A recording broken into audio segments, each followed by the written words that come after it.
am ready! GMA Weather, serbisyong totoo ng GMA News. Good morning, Susan, at good morning mga kapuso. Maulap pa rin po dito sa Metro Manila na may tsansa ng ulan maghapon yan.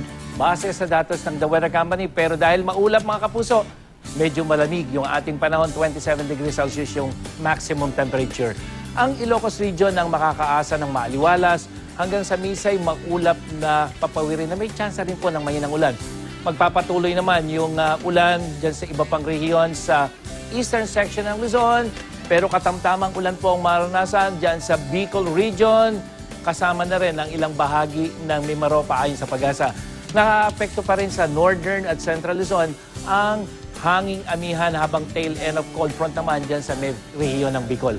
Inuulan pa rin po ngayon ang Visayas, lalong-lalo na itong eastern section, pero yung western section makakaranas din ng mga pag-ulan, lalo na pagdating sa hapon. Sa Mindanao, may hinang ulan o kaya thunderstorm naman ang aasahan, lalo na dyan sa may Zamboanga Peninsula, Northern Mindanao, at dyan sa may Caraga Region, umaga pa lamang po, may ulan na rin hanggang dyan sa Davao Region. At sa ibang bahagi, dyan sa ARMM, pagdating ng hapon, mayroong thunderstorm.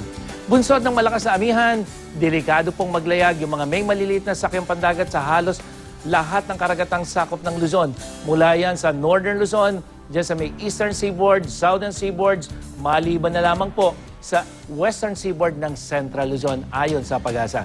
At silipin naman natin ang magiging lagay ng panahon hanggang sa araw ng Pasko sa mga piling lugar.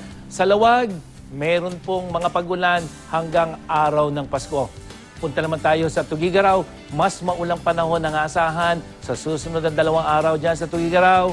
Pupunta sa Bicol, sa Naga, maulan po bukas pero bahagyang aaliwalas ang panahon. Pero may mga pag-ulan pa rin araw ng Pasko.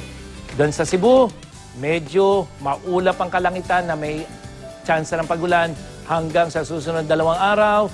At sa Davao, mas maaliwalas ang panahon mga kapuso, lalong-lalo na pagdating sa araw ng Pasko. Yan ang latest mula sa GMA Weather. Kung may weather question kayo, ready po ako sagutin yan.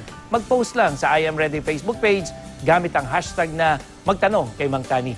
Ako po si Nathaniel Cruz, magplano para sigurado. I am ready. Serbisyong totoo ng GMA News.